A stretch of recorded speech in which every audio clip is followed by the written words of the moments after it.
Miss Johnson, that hillbilly accent is completely inappropriate for this academic setting. Professor David Whitmore's voice dripped with disgust as he stared down at 11-year-old Maya Johnson. Perhaps you should consider whether you truly belong in Harvard's Young Scholars Program. Maya's small hand dropped to her desk. 20 elite students snickered. The professor's $3,000 suit gleamed under the lights as he towered over the scholarship kid from rural Alabama. Sir, I was just trying to answer your question about linguistics? Really? His laugh was cruel and cold. A child who speaks like she crawled out of a trailer park is going to teach us about proper language? How absolutely precious. The mahogany-paneled room erupted in whispers. Maya's second-hand clothes suddenly felt like armor made of paper. Her scholarship letter crumpled in her sweaty palm. But Professor Whitmore had just made the biggest mistake of his career. What happens when you underestimate the wrong child? Maya's hands stopped shaking. Something shifted in her dark eyes. The whispers around her faded to nothing. She stood up slowly, her chair scraping against the polished floor. Every head in the room turned toward her. Professor Whitmore's smirk faltered for just a moment. Professor. Maya's voice was steady now, cutting through the tension like a knife. You want to discuss linguistics and proper language? The room held its breath. I'd be happy to respond to your observations. Would you prefer I do so in French, Spanish? Perhaps German would be more appropriate for such a distinguished scholar? Her Alabama drawl had vanished, replaced by something else entirely. Something that made the professor's confident expression crack. Excuse me? Whitmore's voice climbed higher. Maya took a small step forward. Or maybe Russian would impress you more? I could switch to Mandarin if you'd find that more academically rigorous. Though I suspect Arabic might really demonstrate the depth you're looking for. The students leaned forward in their seats. Phones started appearing from under desks. Professor Whitmore's face had gone pale. What exactly are you trying to... Italian, Japanese, Portuguese? Maya's voice grew stronger with each language. You mentioned my personal experience with speech patterns was limited. I'm curious which of these you'd consider most suitable for serious academic discourse. The professor's leather briefcase slipped slightly in his grip. His mouth opened and closed like a fish gasping for air. Maya smiled for the first time since entering the room. It wasn't a child's smile anymore. It was the smile of someone who had just revealed their hand in a poker game. Or should I stick with English, since that seems to be the only language you understand? The silence stretched like a taut wire ready to snap. 20 11-year-olds stared in amazement. The Harvard professor who had seemed so powerful moments before now looked small and confused. Maya Johnson was no longer the scared scholarship kid from Alabama. She was something else entirely, and this was just the beginning. Maya began to speak, and the world shifted. Good afternoon, Professor Whitmore. I'd like to discuss the linguistic nuances you seem to be ignoring. Her French flowed like silk, each word perfectly pronounced with a Parisian accent that would make natives weep. The professor's jaw dropped. Students scrambled for their phones. Without missing a beat, Maya switched to Spanish. Hello, class. Did you know Spanish has over 400 million native speakers? It's fascinating how some academics ignore this cultural richness. Her Spanish rolled off her tongue with the rhythm of poetry. Not textbook Spanish, real Spanish, with the subtle inflections of someone who understood the soul of the language. Maya shifted to German. Good day, everyone. I'd like to talk about the complexity of the German language. It's interesting how prejudice can interfere with academic discussion. Her German was crisp, authoritative. Professor Whitmore stumbled backward. His expensive briefcase hit the floor with a thud. Maya's eyes sparkled as she continued in Russian. Hello, dear students. Allow me to tell you about the beauty of the Russian language. Her Russian was flawless, flowing with the deep resonance of Moscow winters. The classroom had transformed into something magical. 20 11-year-olds sat transfixed, watching their quiet classmate become someone extraordinary. Maya switched to Mandarin, her voice carrying the tonal precision of a Beijing scholar. Hello, my friends. Chinese is one of the world's most beautiful languages. It's unfortunate that some people choose to ignore its value. She turned to face Professor Whitmore directly. His face had gone from pale to green. Her Arabic flowed like sand through fingers, each syllable perfectly formed. "Welcome, my dear friends. Ignorance is no excuse for academic bias." The scent of possibility filled the air. Maya's grandmother had always told her that knowledge was the one thing nobody could steal. Now she understood what that meant. Maya's Italian danced through the room like music. "Hello, beautiful class. It's incredible how stupidity can hide behind impressive academic titles." Some students started to smile. They didn't understand every word, but they felt the power behind them. Her Japanese carried the respect and precision of ancient traditions. "Hello, dear friends. The beauty of language comes not from the speaker's origin, but from the depth of their heart." Professor Whitmore tried to speak, but only managed a strangled sound. Maya saved the best for last, her Portuguese singing with the warmth of Brazilian beaches and Portuguese mountains. "Hello, dear colleagues. It's a shame that some professors confuse accent with intelligence." The room erupted. Students jumped to their feet, applauding. Phones recorded every second. The quiet scholarship girl had just performed linguistic magic that would be talked about for years. Maya returned to English, her Alabama drawl sliding back into place like a comfortable coat. "You see, Professor Whitmore, I reckon my personal experience with speech patterns might be a little broader than you assumed." The Harvard professor stood frozen, his mouth hanging open. His perfectly pressed suit suddenly looked ridiculous. His confident smirk had melted into bewildered shock. "I've been studying languages since I was 7, Maya continued, her voice gentle but firm. "Started with Spanish cartoons when Mama worked double shifts. Moved on to French cooking shows, German documentaries, Russian literature online." She picked up her worn notebook, the one that contained years of careful study. "You know what I learned? Smart doesn't have an accent, it just needs a chance to speak." The applause grew louder. Students who had never spoken to Maya before looked at her with wonder and respect.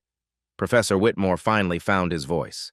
How did you—" Maya smiled, and for the first time all day it reached her eyes.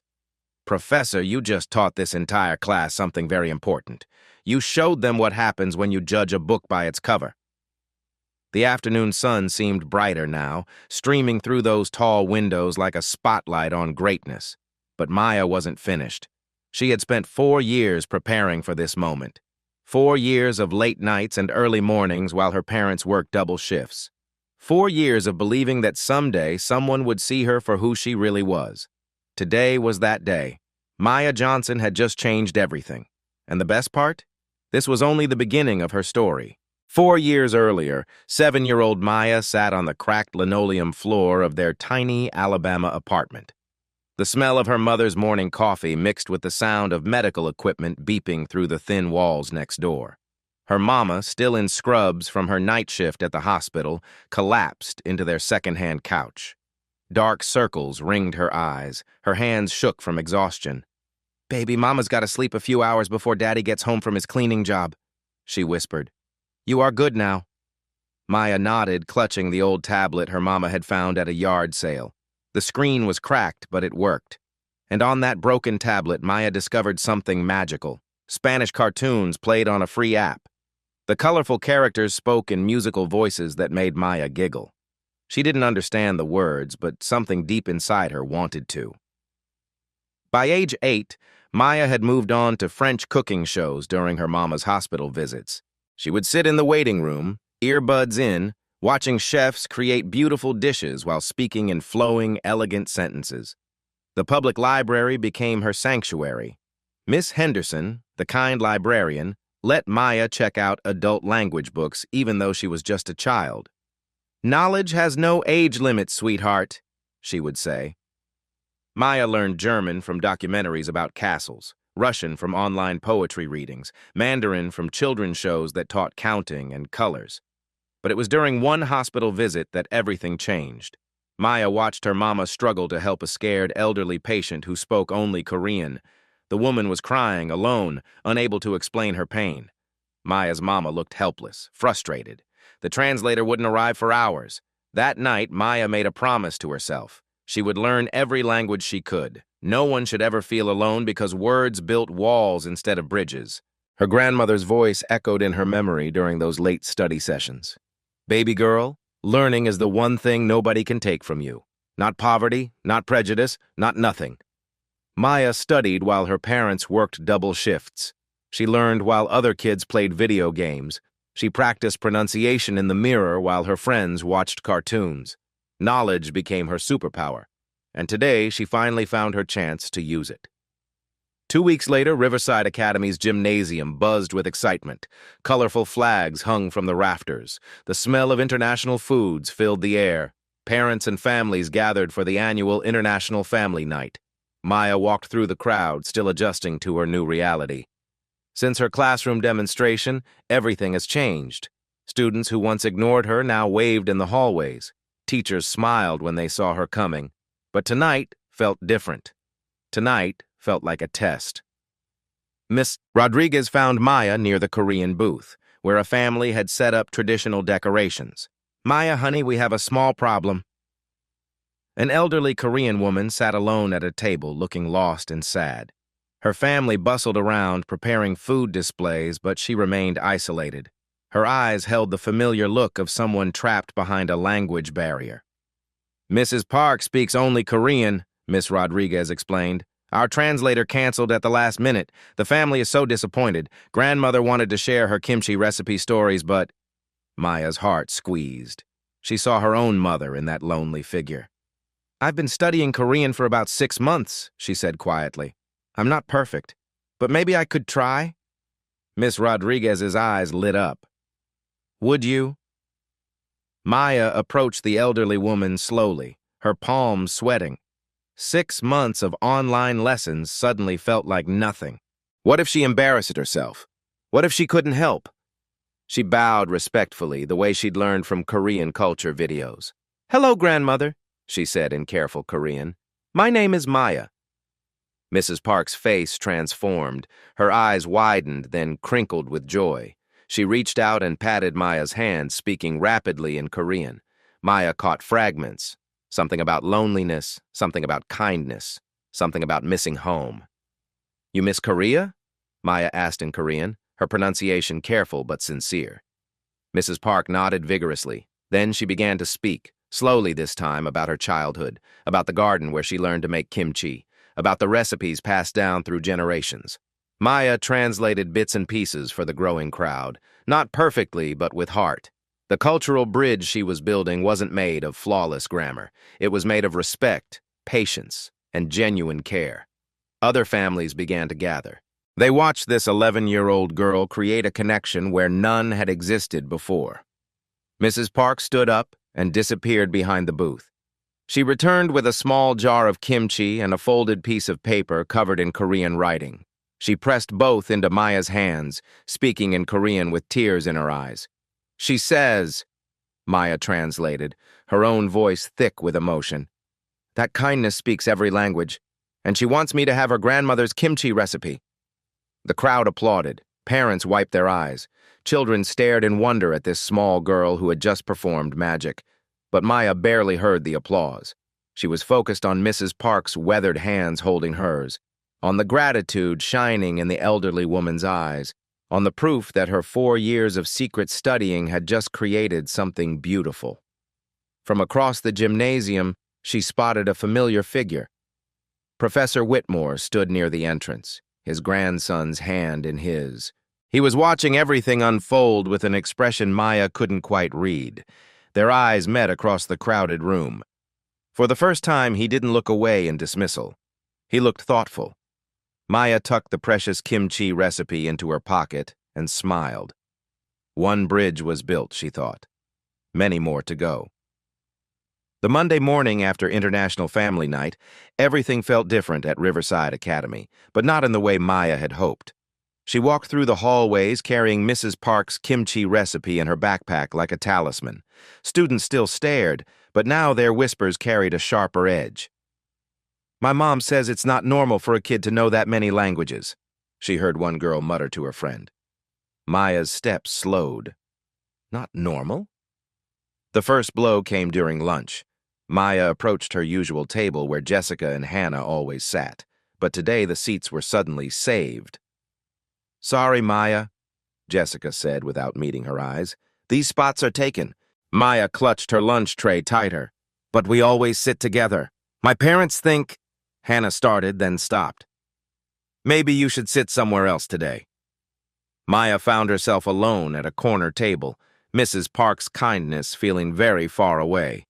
The second blow came harder.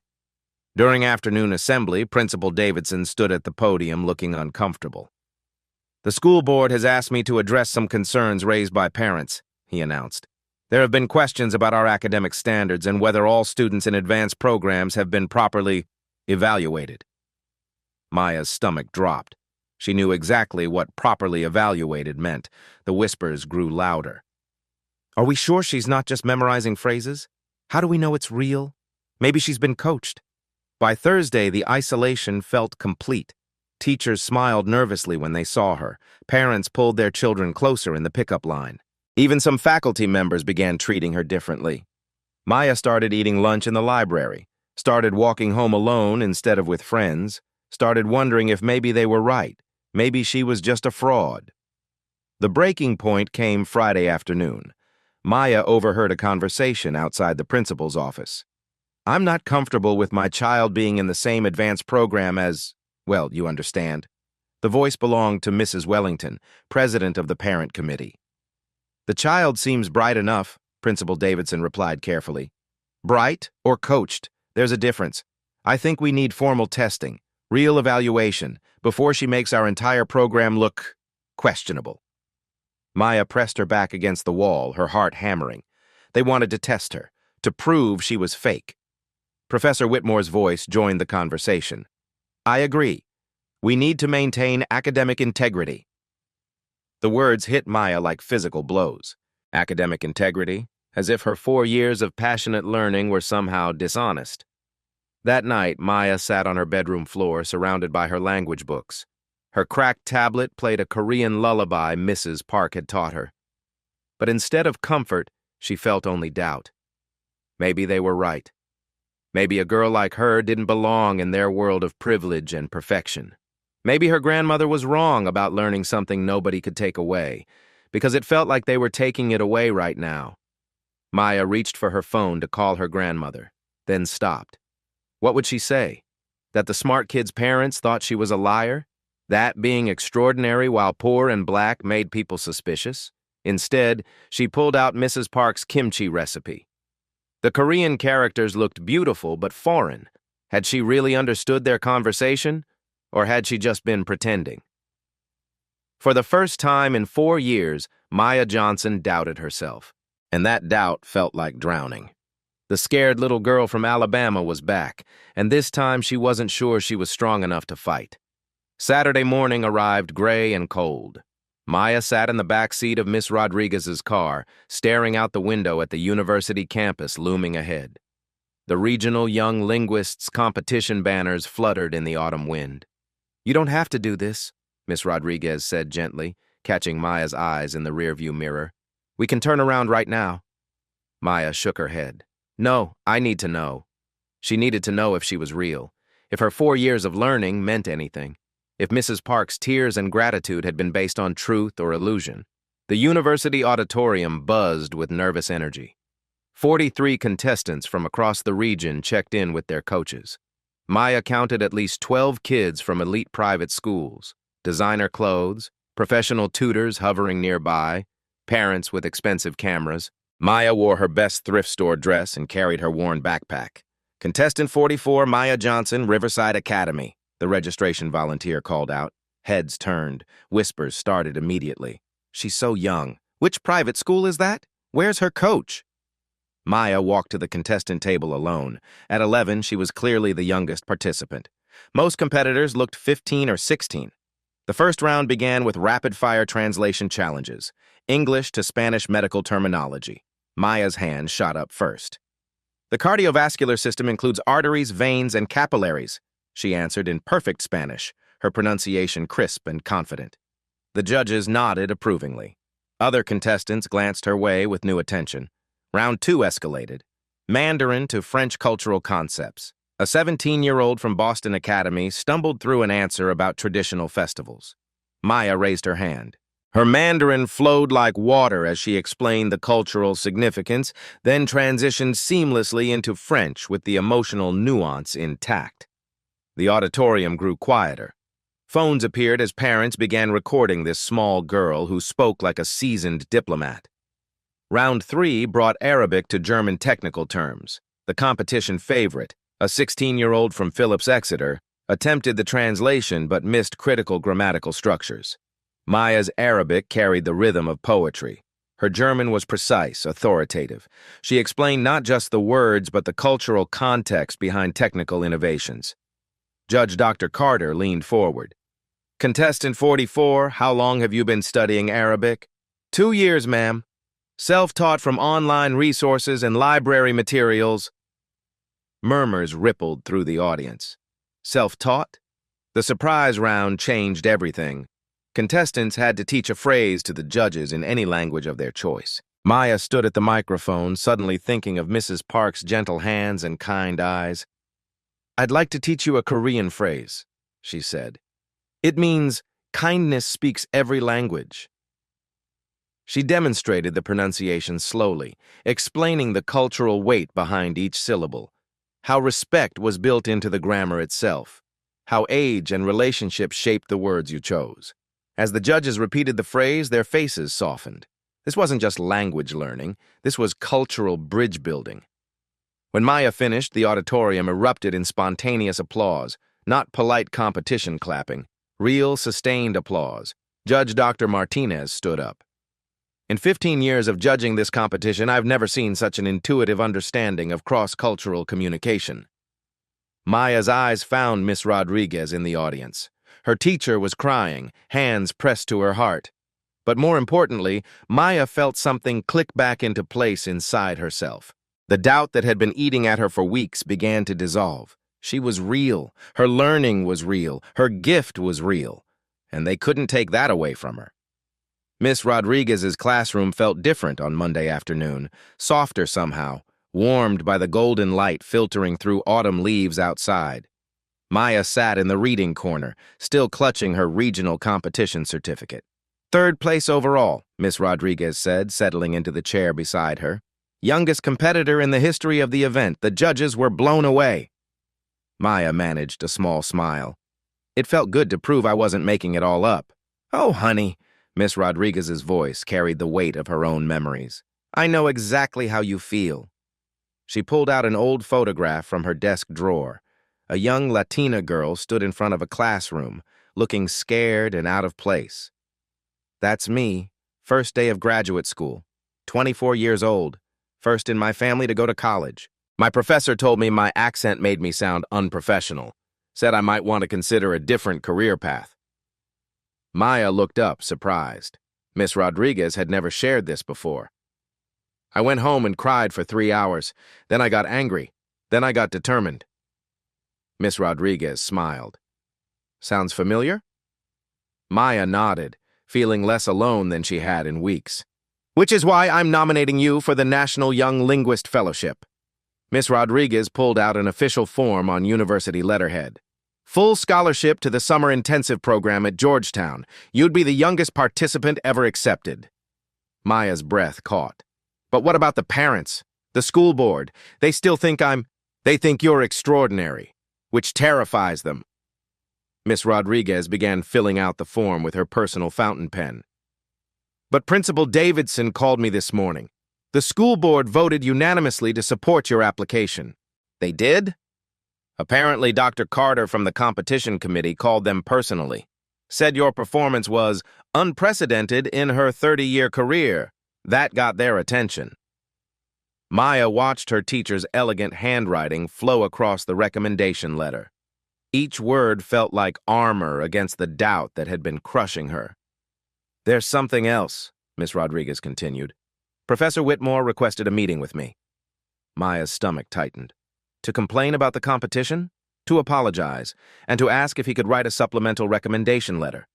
The words hung in the air like impossible magic. "Professor Whitmore wants to help me?" He said watching you at the International Family Night opened his eyes. Seeing you build bridges instead of walls. He realized he'd been part of the problem. Miss Rodriguez signed her name with a flourish. Sometimes adults need children to teach them how to be better humans.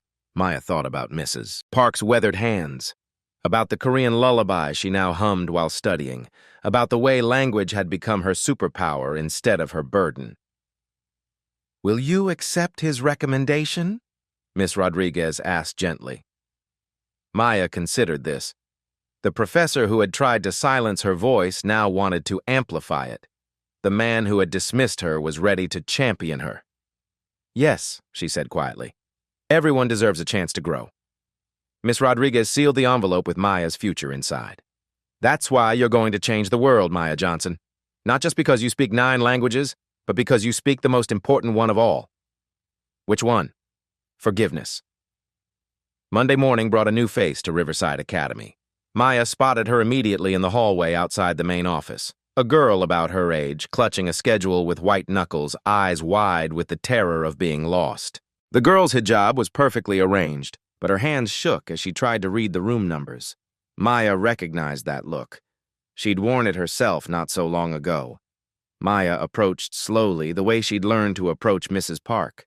Gentle, respectful, safe. "Are you looking for Miss Rodriguez's classroom?"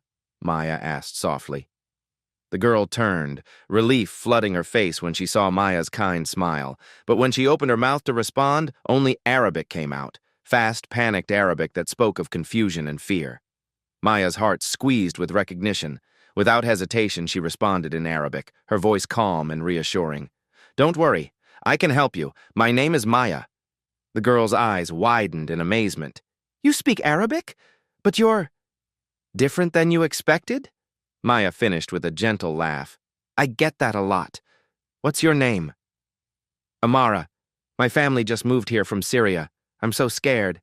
Everyone speaks so fast and I don't understand anything." Maya took Amara's schedule and quickly mapped out her day. In Arabic, she explained where each classroom was located, which teachers were patient with English learners, and where the best spots were to eat lunch. "The cafeteria can be overwhelming," Maya said, switching back to English to help Amara practice. "Want to sit with me today?" Other students began to gather, drawn by the sound of Arabic flowing through their familiar hallways. But instead of staring with suspicion, they looked curious, interested. "Maya speaks like 9 languages," whispered Tyler, one of her classmates. "She's famous." Famous. Maya still couldn't get used to that word. At lunch, Maya created something beautiful without even realizing it. She introduced Amara to Jessica and Hannah, who had quietly returned to Maya's table after the competition results made the local news. "Can you teach us some Arabic words?" Jessica asked shyly. Soon their corner of the cafeteria buzzed with attempts at pronunciation. Amara giggled as the other kids stumbled over simple greetings. Maya translated, encouraged, and built bridges with every word. From across the cafeteria, Professor Whitmore's grandson Tommy watched it all unfold. That evening, he would tell his grandfather about Maya's kindness, about how she made the scared new girl feel welcome, about how she turned difference into celebration instead of division. But Maya didn't know about any of that yet. She was too busy discovering that her greatest superpower wasn't speaking 9 languages. It was helping others find their voice. 3 months later, Maya stood in the marble lobby of the Kennedy Center in Washington, D.C., the National Young Linguist Championship banner stretched across the grand entrance. Camera crews adjusted their equipment. This wasn't just a competition anymore. It was a nationally televised event. Maya's parents flanked her, their work uniforms traded for their Sunday best. Her mother's nurse badge was nowhere to be seen. Her father had taken his first unpaid day off in 2 years. "You don't have to do this, baby girl," her mama whispered, smoothing Maya's collar with trembling hands. But Maya did have to do this. For Mrs. Park, for Amara, for every kid who'd ever been told they didn't belong. The auditorium buzzed with nervous energy. 52 contestants from across the nation. Maya, at 12 now, remained the youngest by 3 years. The competition had drawn international attention after her regional performance went viral online. Dr. Sarah Carter, the head judge, stepped to the microphone. "Ladies and gentlemen, welcome to the most challenging linguistic competition in North America. Today's format will test not just language skills, but cultural intelligence and real-world application." Maya's stomach fluttered as she took her place at Station 47. Around her, teenagers from elite prep schools whispered final strategy notes to their professional coaches. Maya had Miss Rodriguez in the audience and a heart full of determination. "Round 1 begins now," Dr. Carter announced. "Speed translation. You have 90 seconds per language pair." The electronic board flashed. English to Mandarin. Medical emergency protocols. Maya's hand shot up first. Her Mandarin flowed like water as she translated complex medical terminology. Each tone perfect, each nuance preserved. The judges nodded approvingly. Spanish to Russian. Economic policy analysis. Maya switched gears seamlessly, her Russian carrying the authority of someone who understood both languages' souls. French to Arabic. Environmental science research.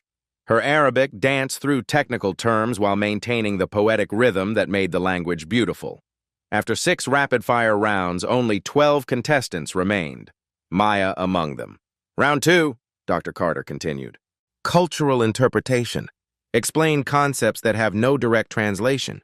The Portuguese concept of saudade, a deep emotional state of nostalgic longing.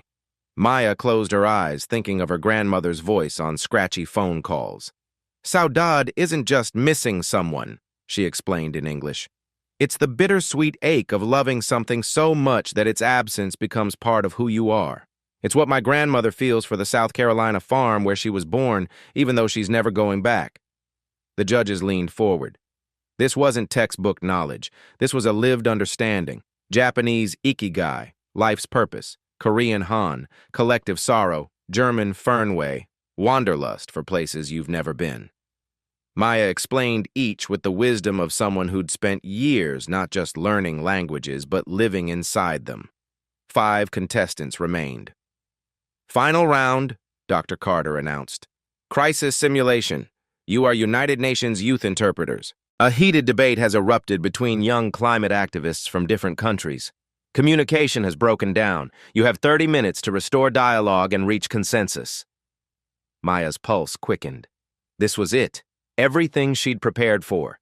5 delegates took the stage, teenagers fluent in French, Arabic, Mandarin, German, and Portuguese. They began arguing passionately about carbon emissions, each speaking only in their native tongue. The French delegate shouted about industrial responsibility. The Arabic speaker countered with developing nation rights. The Mandarin speaker demanded immediate action. The German delegate cited economic impacts. The Portuguese speaker pleaded for small island nations facing extinction. Chaos erupted. Voices rose. Understanding crumbled. Maya stepped forward. She began in French, acknowledging the industrial nation's historical responsibility while validating concerns about economic transition. She switched to Arabic, honoring the developing world's right to growth while emphasizing shared planetary stewardship. Her Mandarin carried urgency without dismissing practical constraints. Her German balanced economic realities with moral imperatives. Her Portuguese brought tears to eyes as she spoke of families losing their homelands to rising seas. But the breakthrough came when Maya did something unexpected. She found the common thread, not in policies or politics, but in shared human experience. "We all love someone," she said, switching between languages so each delegate heard their mother tongue. "We all have grandparents who tell stories of how the world used to be. We all dream of children who will inherit what we leave behind." She spoke of her grandmother's farm in Alabama. The Arabic delegate shared memories of his grandfather's olive groves. The French speaker described her great-grandmother's vineyard. The German delegate talked about family forests. The Portuguese speaker wept for his island-born mother. Language became music. Stories became bridges. Differences became strength. In 28 minutes, 5 angry teenagers had become allies with a unified climate action plan. The auditorium sat in stunned silence.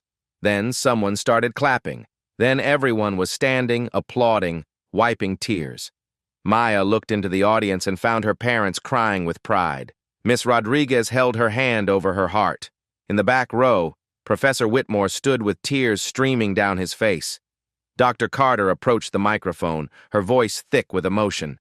"In 30 years of judging linguistic competitions, I have never witnessed anything like what just occurred. This young woman didn't just translate languages, she translated hearts."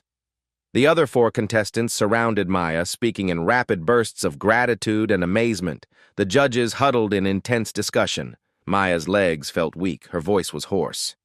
But something deep inside her chest glowed like a star.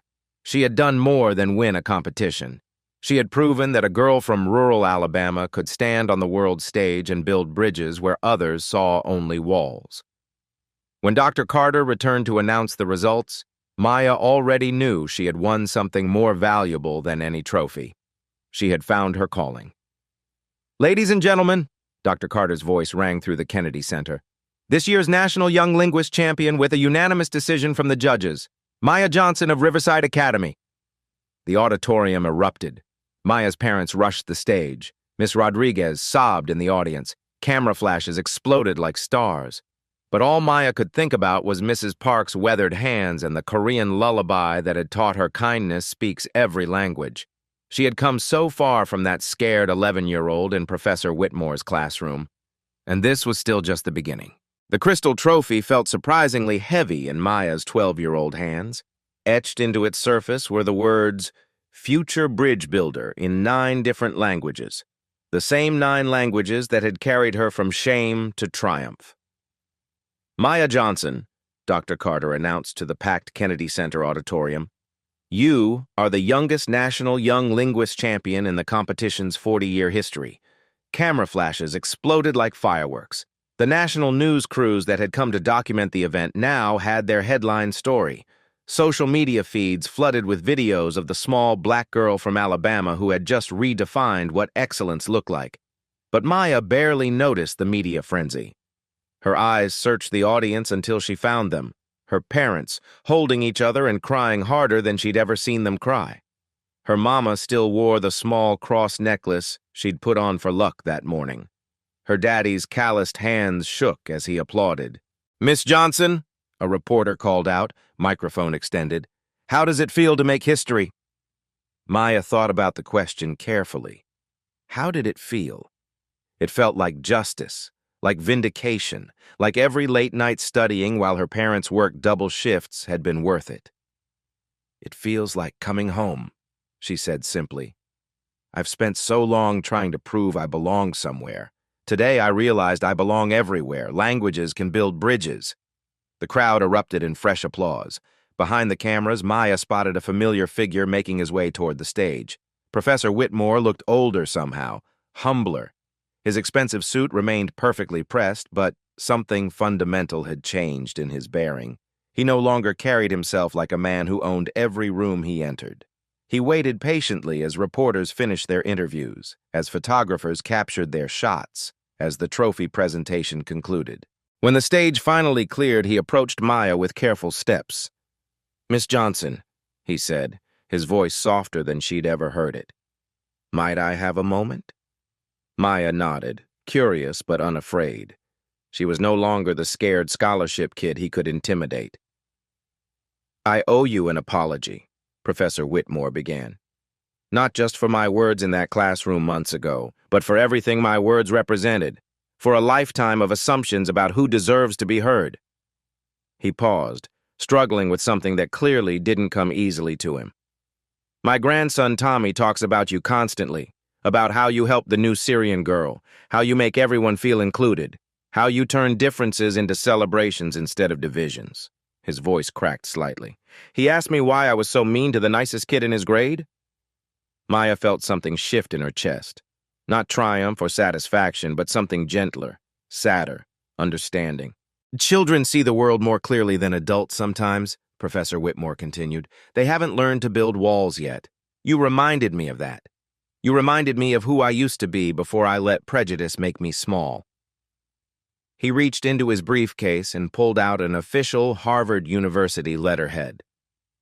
"I've written a recommendation for your Georgetown Fellowship application, but more than that, I've spoken with colleagues about creating a new program, the Maya Johnson Initiative for Young Linguistic Scholars. Full scholarships for underrepresented students who show exceptional language aptitude." Maya's breath caught.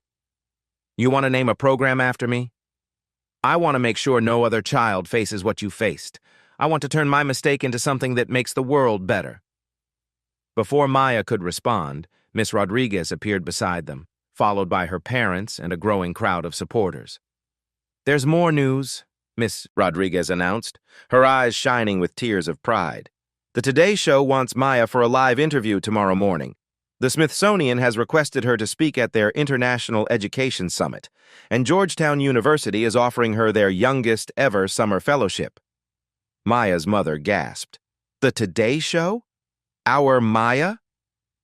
"Our Maya," her father repeated, voice thick with wonder. "Our baby girl." But the most meaningful moment came when an unexpected figure pushed through the crowd. Mrs. Park, the elderly Korean grandmother from International Family Night, shuffled forward with the help of her family. She spoke rapidly in Korean, tears streaming down her weathered cheeks. Maya listened carefully, then translated for the gathered crowd. "She says I kept my promise. She says kindness really does speak every language, and she wants me to have something that belonged to her grandmother in Korea." Mrs. Park pressed a small, intricately carved wooden box into Maya's hands. Inside lay a delicate jade pendant on a simple gold chain. "She says it's for courage," Maya translated, her own voice thick with emotion, "to remember that brave hearts can change the world." As Mrs. Park fastened the necklace around Maya's neck, cameras captured the moment that would become iconic. The image of a 12-year-old black girl receiving a blessing from an elderly Korean grandmother would appear on magazine covers and inspire countless children worldwide. The afternoon dissolved into a blur of interviews and photographs. Local news stations broadcast live from the Kennedy Center. Social media hashtags #MayaJohnson and #KindnessHasNoAccent began trending nationally. But as the sun set over Washington, D.C., Maya found herself in a quiet moment with her parents outside the hotel. The chaos had settled. The cameras had gone home. It was just the three of them and the weight of how much their lives had just changed.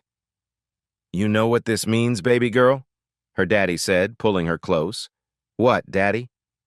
"It means every child who sounds different, who looks different, who comes from different.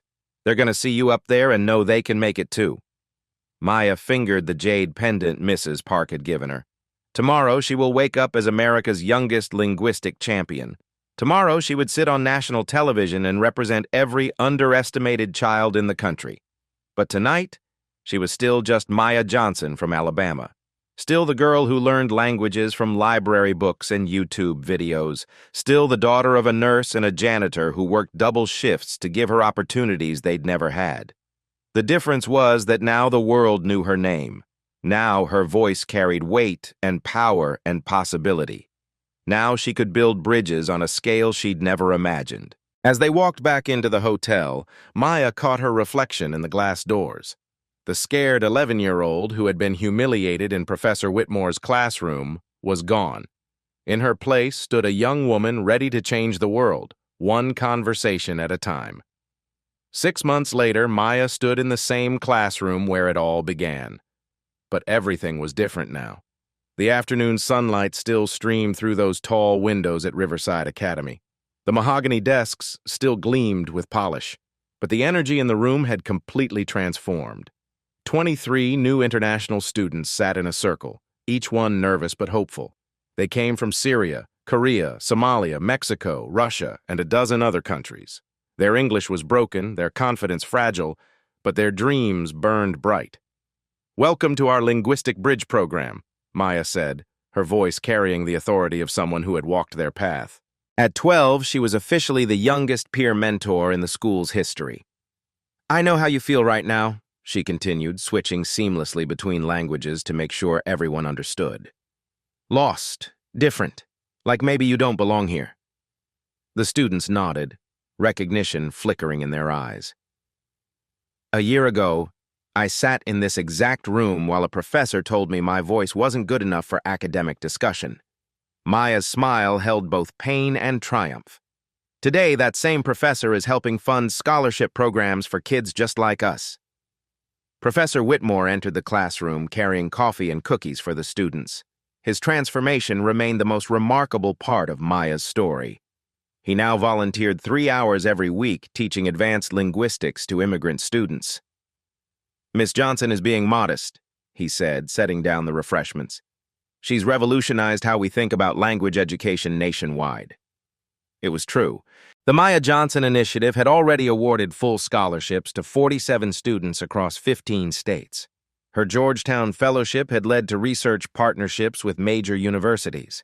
The Today Show interview had sparked a national conversation about linguistic bias in schools. But Maya's proudest achievement sat right in front of her. Amara, the Syrian girl who had arrived scared and silent, now served as student translator for new Arabic speakers. Mrs. Park's grandson taught Korean phrases during lunch. Jessica and Hannah, Maya's former friends who had abandoned her during the difficult months, now co-led the Cultural Exchange Club. The most important thing I learned, Maya told her students, is that being different isn't a weakness, it's your superpower. She pulled out a familiar object, the worn notebook she'd carried that first day in Professor Whitmore's class. Its pages now held notes in dozens of languages, sketches of cultural bridges, and dreams written in every script imaginable. "This notebook used to make me feel small," Maya said. "Now it reminds me that every voice matters, every accent carries wisdom, every language builds bridges." Miss Rodriguez watched from the doorway, tears of pride streaming down her face. Next to her stood Maya's parents, still adjusting to their daughter's newfound fame but bursting with joy at the young woman she'd become. "I want you all to make me a promise," Maya continued, addressing not just the students in the room, but speaking to every child watching online through the program's live stream. "Promise me you'll never let anyone make you feel ashamed of how you sound. Promise me you'll use your voice to lift others up. Promise me you'll build bridges instead of walls." The students nodded solemnously, understanding they were part of something bigger than themselves. Maya's phone buzzed with a familiar notification.